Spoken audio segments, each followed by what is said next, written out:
ਵਾਲੇਕੁਮ ਦੋਸਤੋ ਅੱਜ ਮੈਂ ਆਇਆ ਜੀ ਇੱਥੇ ਚਾਈਨਾ ਵਿੱਚ ਆਪਣੀ ਯੂਨੀਵਰਸਿਟੀ ਚੋਂ ਟ੍ਰਾਂਸਕ੍ਰਿਪਟ ਕਢਾਉਣ ਤੇ ਇਸ ਟਾਈਮ ਰਾਤ ਦਾ ਹੋਇਆ ਜੀ ਟਾਈਮ 12:30 ਤੇ ਇਹ ਦੇਖੋ ਜੀ ਕਮਰਾ ਖੁੱਲਾ ਹੈ।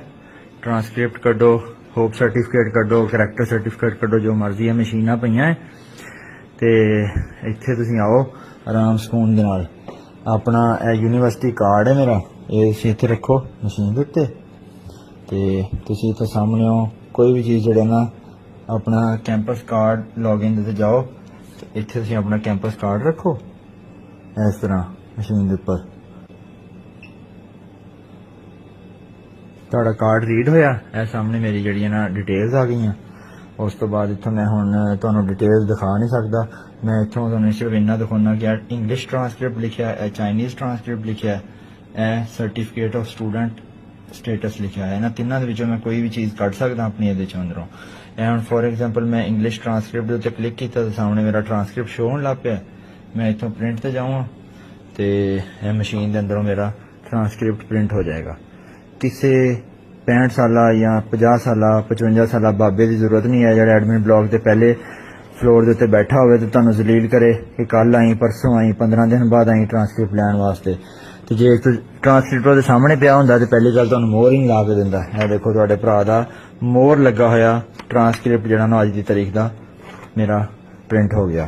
इत्थों मैं अपना कार्ड चुकूंगा तो मैं लॉग आउट हो जाऊंगा। अल्लाह हाफिज जी, थोड़ी बेहतरी लियाओ।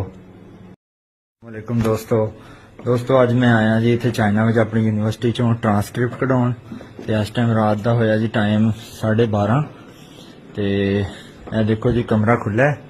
ट्रांसक्रिप्ट कढो, होप सर्टिफिकेट कढो, करैक्टर सर्टिफिकेट कढो, जो मर्जी है, मशीनां पईयां है ते इत्थे तुसीं आओ आराम सकून दे नाल।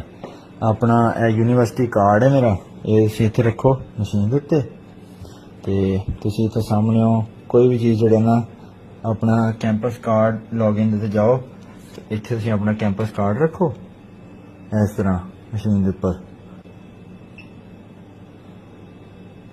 तुहाडा कार्ड रीड होया, ए सामने मेरी जिहड़ियां ना डिटेल्स आ गईयां। उस तो बाद इत्थों मैं हुण तुहानूं डिटेल्स दिखा नहीं सकदा, मैं इत्थों तुहानूं सिर्फ इन्ना दिखाउणा कि इंग्लिश ट्रांसक्रिप्ट लिखिआ है, चाइनीज़ ट्रांसक्रिप्ट लिखिआ है, A certificate of student status लिखा है। इन्हां तिन्नां दे विचों मैं कोई भी चीज़ कढ सकदा अपनी इहदे चों अंदरों। एंड फॉर एग्जांपल मैं इंग्लिश ट्रांसक्रिप्ट दे उत्ते क्लिक कीता तो सामने मेरा ट्रांसक्रिप्ट शो होण लग पिया। मैं इत्थों प्रिंट ते जाऊँ तो यह मशीन के अंदरों मेरा ट्रांसक्रिप्ट प्रिंट हो जाएगा। किसी 65 साला या 50 साला 55 साला बाबे की जरूरत नहीं है जो एडमिन ब्लॉक के पहले फ्लोर के उत्ते बैठा हो तो तुहानूं जलील करे कि कल आई परसों आई